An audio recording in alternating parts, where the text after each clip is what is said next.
hipertensão e o que é pressão alta. Pressão alta é quando você, em qualquer situação, você mede a pressão, ela está acima, hoje, dos conceitos brasileiros, acima de 14/9. Por exemplo, você está nervosa, está com a cólica renal, ou teve um problema no trânsito e foi para um pronto-socorro ansiosa e a pressão estava 16.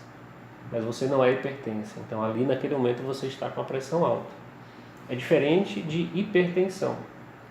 Hipertensão é uma doença em que os níveis de pressão estão persistentemente altos. Então você mede a pressão em qualquer situação, ou na maioria das situações, em repouso, e a pressão está acima de 14/9.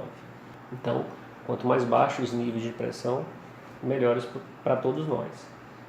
Levando em consideração também vários aspectos. Por exemplo, eu não posso considerar um adulto jovem níveis de pressão que eu devo considerar num idoso acima de 80 anos. Os idosos, a gente tolera níveis de pressão mais altos, né? Então, aparentemente, um idoso de 80 e poucos anos, níveis de pressão de 15, 16, estão adequados.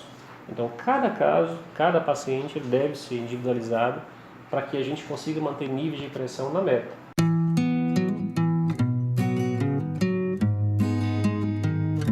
A gente precisa ter um estilo de vida adequado, um estilo de vida que diga redução do estresse, evitar o cigarro de qualquer forma, mesmo o consumo mínimo de cigarro, ele é prejudicial, não só para a hipertensão, mas para a doença cardiovascular em si.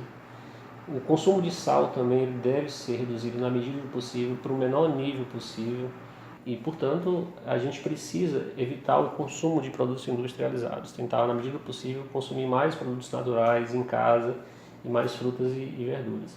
E a atividade física regular. Já é sabido que a partir de 30 minutos por semana de atividade física, por semana, você já tem benefício do ponto de vista cardiovascular e redução de risco.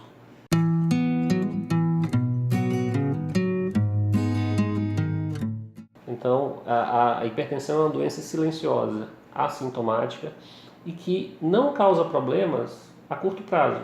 Por exemplo, se eu tiver a pressão hoje de 18, 17, isso não vai me causar nenhum problema. Só que ao longo de 10, 15 anos, mantendo níveis de pressão elevados, aí eu posso ter grandes complicações. E as maiores complicações da hipertensão estão relacionadas com a parte cardíaca, com aumento do risco de infarto, aumenta o risco de AVC, que é a principal causa de AVC hoje é a hipertensão, aumenta o risco de cegueira, uma doença chamada retinopatia da hipertensão, hipertensiva, aumenta o risco de doença renal, que também é uma das causas importantes de diálise e de insuficiência renal, de doença arterial periférica e uma série de outras comorbidades que vêm associadas com a hipertensão.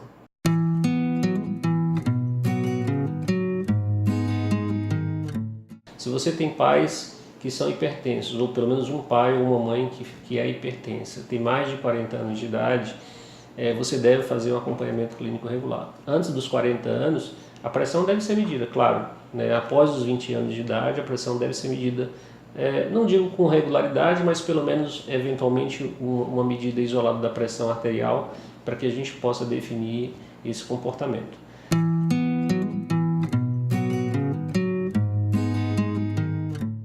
A medida da pressão arterial ela deve ser feita em condições ideais. Muitas vezes as pessoas medem a pressão na farmácia, medem a pressão na rua. E assim, a recomendação é que você deva medir a pressão no ambiente calmo, estando pelo menos 5 minutos em repouso, sentado, né? E não pode estar numa situação de estresse, não pode estar numa situação de ansiedade, não pode ter tomado um cafezinho até meia hora antes, não pode ter fumado cigarro até meia hora antes, nem feito uma grande refeição até meia hora antes.